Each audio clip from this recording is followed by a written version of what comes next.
The living organism, characteristics and habitat part 3. Lakes and ponds are inland bodies of standing or slow moving water. Plants that grow in water are called as aquatic plants. They are of three kinds: fixed plant, floating plants and underwater plants. Let's learn about fixed plants. In fixed plants, roots are fixed to the bottom of the pond. Stems are long and hollow to reach the surface of water. Leaves are broad and wax coated to prevent from rotting. Examples of fixed water plants are lotus and Vallisneria. In Vallisneria, the ribbon-shaped leaves can bend in water to prevent uprooting. Stem of lotus is hollow, long and light in color. Leaves are disc-shaped. Leaves and flower float on water. Leaves have waxy coating to prevent water stagnation. Leaf stalk is filled with air to help them float on water. Floating plants. These plants float freely on the water surface. The entire plant is suspended on water, allowing the plant to move around the pond by the wind and water currents. Floating plants have roots that hang in the water but are not attached to the bottom of the pond. Examples of some floating plants are Salvinia, water hyacinth, etc. Underwater plants. Leaves of underwater plants are narrow without stomata. The leaves breathe through the surface and helps in keeping the water clean. They are also known as oxygenating pond plants. Example of submerged plant is Hydrilla. Amphibian. Frogs can breathe in water and land, therefore they are called as amphibians. They have webbed feet to swim in water. They also have strong back legs to take long leaps. Their tongue is sticky to catch the insects.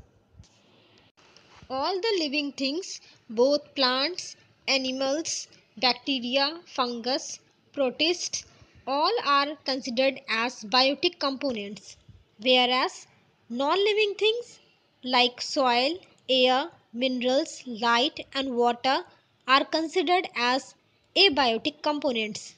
And the sum total of interaction between a living things, that is biotic component, and non-living things, that is abiotic components, form our ecosystem.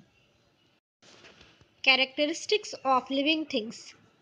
All living things need food. Food is a source of energy. Food gives organism the energy needed for them to grow. Organisms also need energy for other life processes that go on inside them. Growth is a common characteristic to all living things. Living things respire. Both plants and animals do respiration. During respiration, oxygen is used and carbon dioxide is released. Plants make their food by the process of photosynthesis, whereas animals depend on the plants or other animals for their food. Some animals may have different mechanisms for the exchange of gases, which is part of respiration. For example, earthworms breathe through their skin. Fishes respire through gills. The gills absorb oxygen from the air dissolved in water. Do plants respire?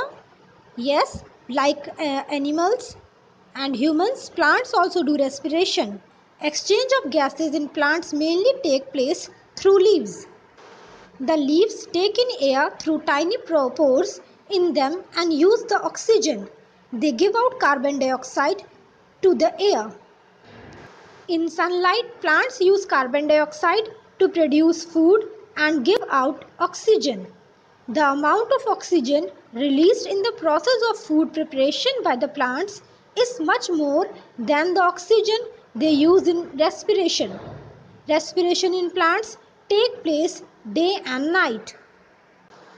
Living things also respond to stimuli. Insects like cockroach move away from the light.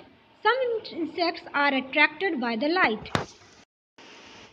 How do you respond if you suddenly touch any hot object or step on a sharp object like a thorn while walking barefoot?